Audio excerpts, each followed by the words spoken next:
The first, faculty. I know that this is not how you imagine the semester would be, but that's the case for all of us. And so I want you to really be patient with yourself and with others. Our goal is to establish routines for a sustainably effective and enriching spring semester of distance learning. Pedagogically, there are some adjustments that will have to be made.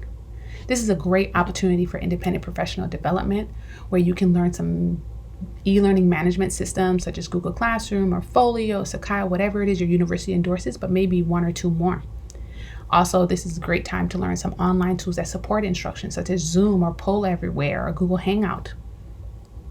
No matter what, it's really important that your students feel your digital presence and that they feel confident and supported about their ability to finish the course this semester, but also really acquire some new knowledge and skills. Differentiation is still really important here, but it's also really possible, and it can be creative if you allow it to be. Consider allowing students to modify or propose what the final product of an assignment may be, or the process of learning some of the key concepts and skills within your course, or what the actual frame of the content needs to be. So long as the course objectives are met and you are flexible about the path that students take to master the concepts, then learning will be alive and it will be enriching. A few more tips. Be flexible with your deadlines. Think weekly and less daily. Clarifications through examples and non-examples are great in this time period. You might want to host some voluntary live check-ins. I usually do so in the evenings after 9 p.m. I use WebEx through the Georgia Southern platform. And one of the things that I try to do in those meetings that are voluntary is just be encouraging. 2, you may want to think about hosting office hours during your regular scheduled class time. That way students know when they can check in and they can focus on that subject matter as opposed to some others. When you do meet, whenever that is, practice some icebreakers just to relax the students a little bit and get them a little bit comfortable with this new way of delivering instruction. I practice highs and lows with my students where they share the high of the day and the low of the day. Some instructional tools that I do think you might want to develop in this time, 2 specifically, is a common errors checklist. At this point in your career, you've probably seen some common errors that are related to your subject matter. You may want to go ahead and document them so that students know that these are misconceptions or misunderstandings that they want to avoid. At that point, students can actually focus on the new knowledge that they should be acquiring.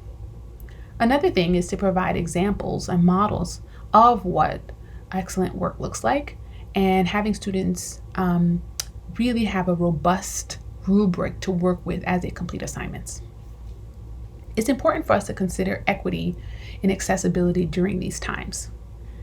While 100% internet dependent work is well-intentioned, it does leave out those who are on the negative end of the digital divide.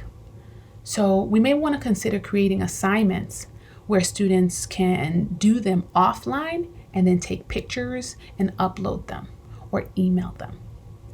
Many students are relying on their personal cell phones to access the internet in classwork. So we really don't want to make this a time when their economic circumstances are exacerbated in a negative way. With regard to English learners or students with disabilities, we still have to accommodate them in their needs, and we have to make that content accessible to them.